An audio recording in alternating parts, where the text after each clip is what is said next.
रात्री यांची भांडणं आली माझ्या पोरापोरांची. हां माझ्या पोराला त्यांनी डोक्यात बाटी टाकली आणि 4 टाके पडल्यात, कानाला सुद्धा माझ्या मार लागला माझ्या पोराला. हां तर सकाळपर्यंत मी इथून होतो, सकाळी 7ला इथं आलो मी. म्हणजे तुम्ही 7 वाजता बोलवलं, पण तुम्हाला बोललं गेलं का? हां बोलवलं होतं सरांनी. हां आलो आम्ही इथं कंप्लीट वगैरे केली. ते काय बोलले चला काय असेल ते बघू नंतर. बरं मग आम्ही गेलो इथं. बरं गेलो तर डबल आता हे लोक इथं आल्यामुळे आम्हाला डबल बोलवलं सर हां हां साहेबांनी. हां डबल आलो तर हे लोक इथं दिसल्यामुळे यांना म्हणलं दाजी तुम्ही घरी यायचं ना बोललो. हां बरोबर. म्हणजे मिटवायला मी दाजी बोललो इथं आले. हां हां ठीक आहे. हां इथं आलं माझा पोरगा तिथं याच्या मुलानं इथं चापट दिली कॅमेऱ्यात चापट दिली याच्या मुलानं चापट दिली कॅमेऱ्यात येते. मी दाजी बोललो तर ह्याचा मुलगा इथं बसला होता. माझा मुलगा आला त्याला चापट दिली. तुमचा मग पुढे काय झालं?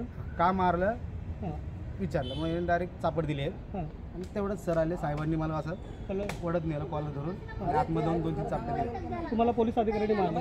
हो सर साहेबांनी 2 स्टार तुम्हाला ओके तुम्हाला आतमध्ये मारलं का घेऊन? ओके इथून कॉलर धरून नेला. पण त्यांचं म्हणणं आहे नाही मारलं म्हणून. कॅमेऱ्यात ना सर बघा ना, कॅमेरा चालू असतील ना.